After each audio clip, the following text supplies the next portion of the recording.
Les damos la más cordial bienvenida a la estrategia Aprende en Casa 2 del ciclo escolar 2020-2021. En este bloque tendremos la asignatura de formación cívica y ética de tercer grado. Les presento a la profesora Elizabeth Velázquez Campos. Es egresada de la Escuela Normal Superior de México. Tiene 20 años de experiencia impartiendo la asignatura de formación cívica y ética en secundaria. Ella estará el día de hoy con nosotros. Bienvenidas y bienvenidos a esta sesión. Es un gusto estar aquí y compartir esta experiencia con ustedes y su familia. Recordemos que es importante mantener buenos hábitos de higiene y procurar realizar actividad física. Sé que les gustaría estar ya de manera presencial en la escuela con todos sus compañeros y amigos, pero hagamos un esfuerzo más quedándonos en casa, cuidándonos y cuidando a los demás. Es importante que participen en las actividades que les proponemos a lo largo de la sesión. Para ello, les sugiero que tengan a la mano su cuaderno, lápiz o bolígrafo y su libro de texto de formación cívica y ética. Anoten las ideas principales, preguntas y reflexiones que surjan a partir del tema que estudiaremos hoy y que se titula La desigualdad. ¿Cómo la medimos? Profesora Elizabeth, ¿por qué no nos comenta más sobre el tema que veremos hoy? Claro que sí, Víctor.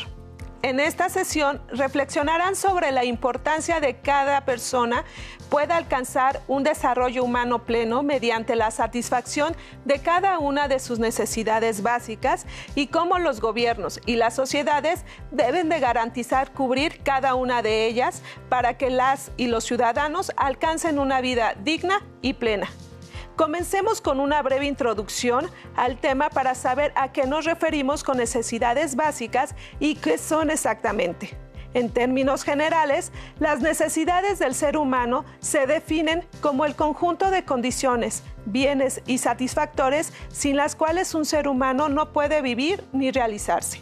Según el psicólogo estadounidense Abraham Maslow, las necesidades humanas básicas se dividen en necesidades fisiológicas de protección, de afiliación, de reconocimiento y de autorrealización. ¿A qué crees que se refieran cada una de ellas? Las fisiológicas harían referencia a aquello que necesita nuestro cuerpo, como comer. Claro. ¿Y qué otros ejemplos podrías pensar? Dormir bien.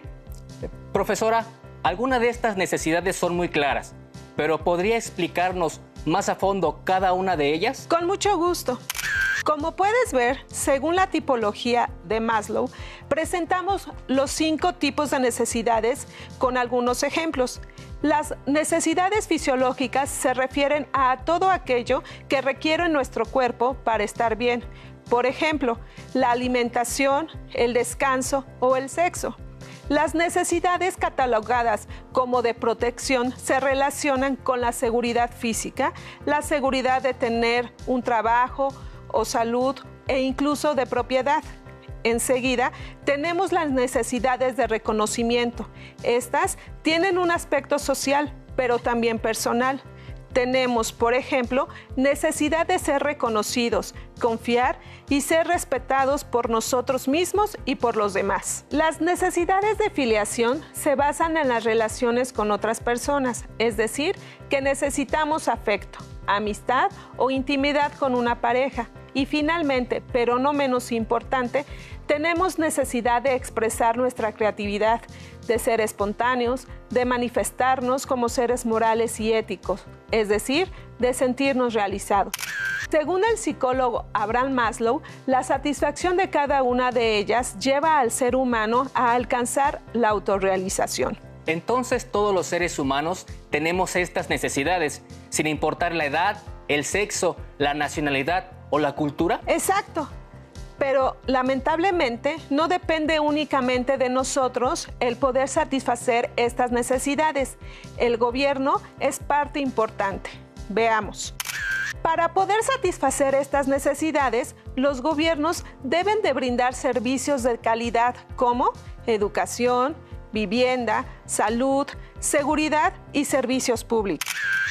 En nuestro país, estos derechos están garantizados en nuestra Constitución. El artículo 3 garantiza la educación y el artículo 4 garantiza la salud. Cuando se satisfacen estas necesidades básicas, el ser humano alcanza un nivel de bienestar que debe de estar centrado en el respeto a los derechos humanos, justicia social y en la distribución de la riqueza de manera equitativa. Esto nos lleva a un pleno desarrollo humano. Para ejemplificar lo que acaban de ver, pensemos en la situación por la que está atravesando el mundo y en especial México con la pandemia COVID-19. Muchas madres y padres de familia se han quedado sin empleo porque el lugar donde laboraban tuvo que cerrar.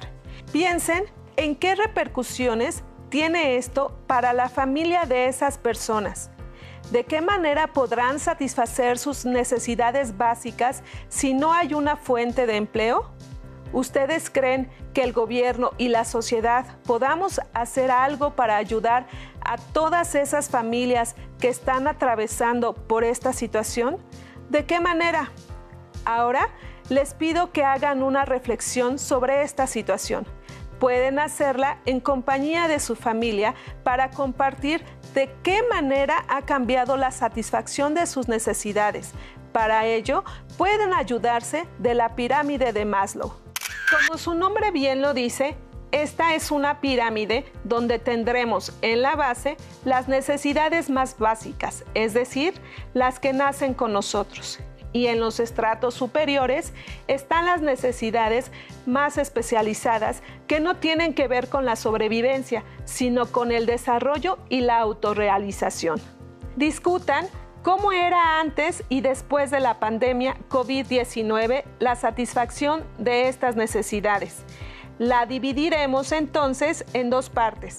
A la izquierda pondremos la información anterior a la pandemia y a la derecha lo que ha cambiado con la pandemia.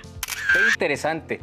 Por ejemplo, yo he tenido la posibilidad de comer alimentos más sanos junto con mi familia, cosa que hace mucho tiempo no hacía. Claro, estos ejemplos que tú nos das son muy buenos, pero recuerden ustedes en casa que hay muchas más cosas que se pueden agregar. Profesora, este es solo un ejemplo, pero entonces el ser humano a lo largo de su historia ha tenido que satisfacer necesidades como la alimentación, la vivienda, la salud, la educación, en condiciones que parecen imposibles. Se me ocurre, por ejemplo, los tiempos de la Revolución y de la Guerra Cristera. Efectivamente, y los gobiernos están obligados a garantizar que todas las personas satisfagan sus necesidades y tengan un nivel de vida digno. Sin embargo, esto no siempre es posible debido a factores como los índices de población alto, riqueza mal distribuida, corrupción y en muchas partes del mundo hasta las guerras. Una de las herramientas con las que cuentan los gobiernos para medir el nivel de bienestar de la sociedad son los índices de desarrollo.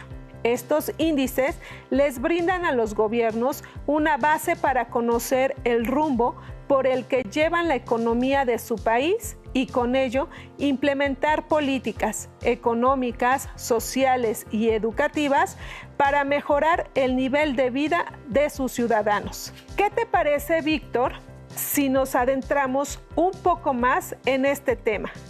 ¿Recuerdan que en primer grado en la asignatura Geografía vieron el tema Índice de Desarrollo Humano?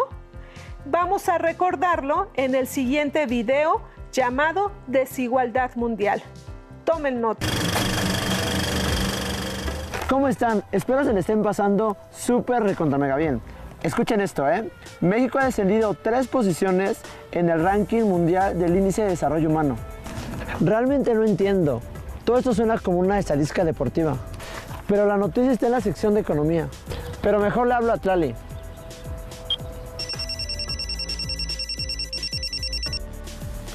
Hola Edmundo, te he estado siguiendo y te aseguro que el Índice de Desarrollo Humano no se trata de ninguna estadística deportiva. Es un indicador que ayuda a medir el nivel de desarrollo de la población de un país durante un año. Aquí tengo una cápsula que lo explica. El Índice de Desarrollo Humano, IDH, fue creado por el Programa de las Naciones Unidas para el Desarrollo. Evalúa 3 aspectos: esperanza de vida, Los años que puede vivir una persona a partir de su nacimiento. Escolaridad. Los años promedio de estudio. Y el Producto Interno Bruto per cápita, que es el promedio de ingresos económicos por habitante durante un año, y se expresa en dólares.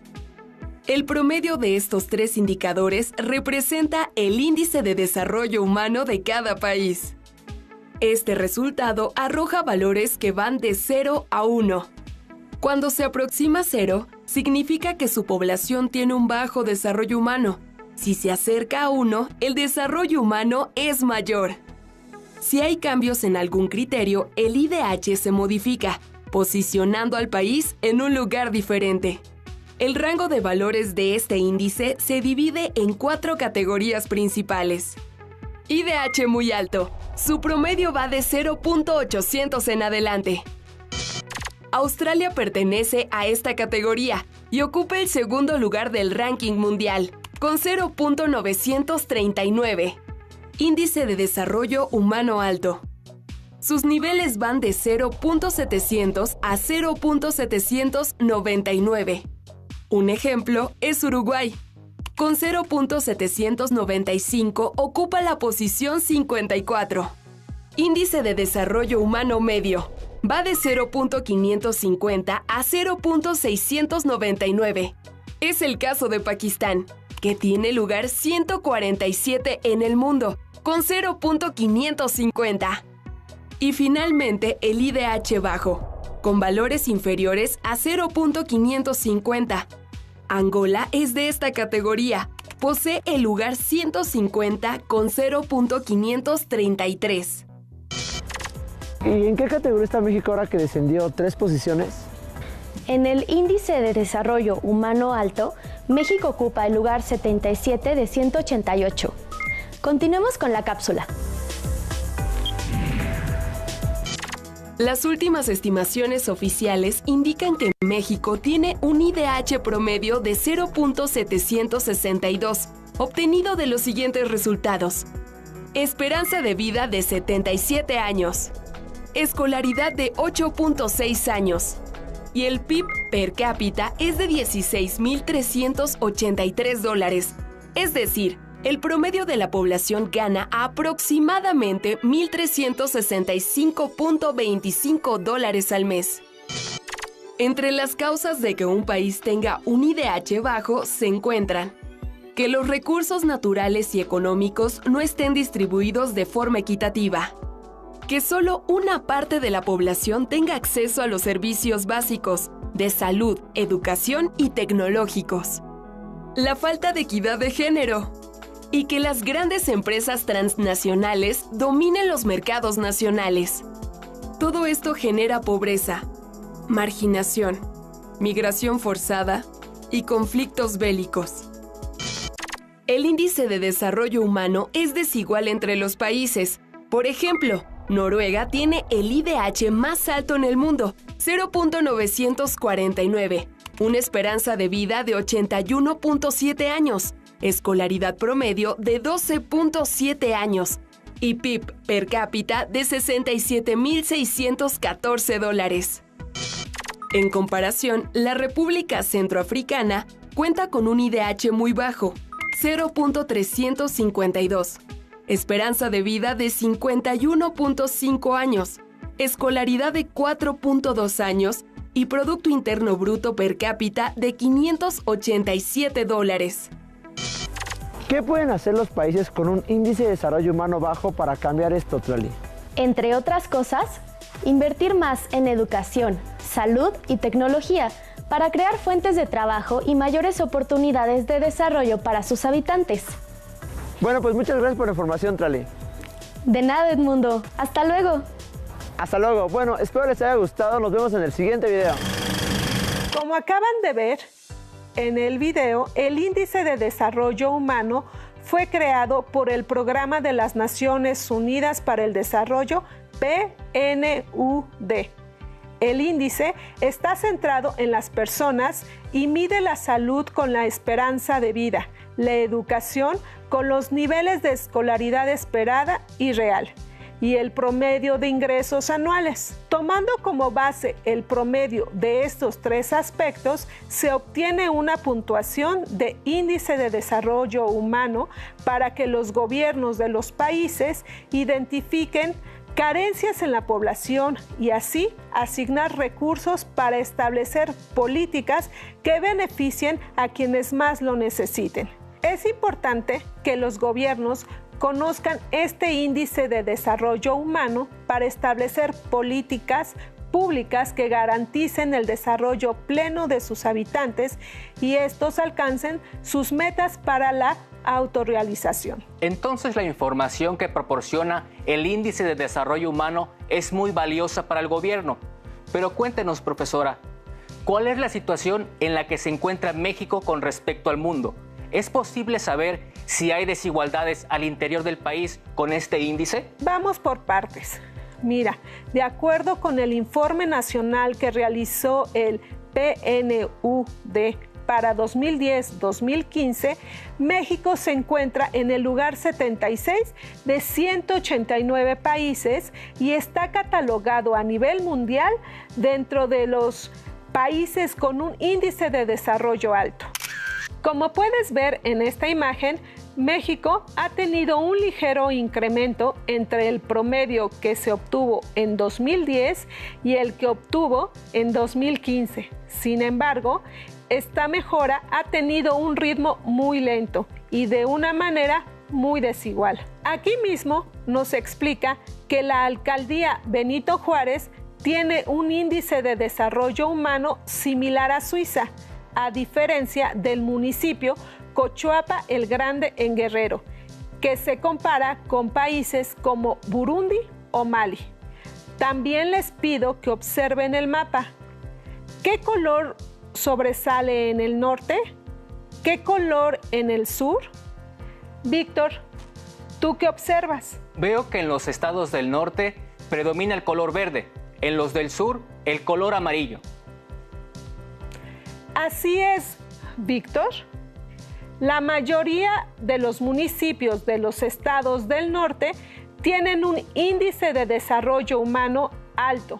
Contrario a esto, la mayoría de los municipios del sur con un índice de desarrollo medio. Esto no quiere decir que encontremos algunos puntos rojos en el norte o verdes en el sur.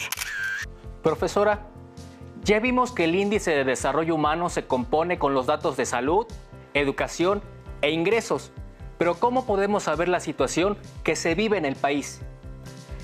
Para saber eso, vamos a ver estos mapas. Este mapa nos ofrece una información acerca del índice de educación en los municipios del país. ¿Qué colores predominan? ¿Ya observaste, Víctor, a qué índice corresponde? Veo que en el mapa la gran mayoría de los municipios del país tiene un nivel de desarrollo educativo bajo, que son las manchas rojas, y un nivel de desarrollo educativo medio que se ve como manchas naranjas. Así es, Víctor. Pero ahora mira este mapa.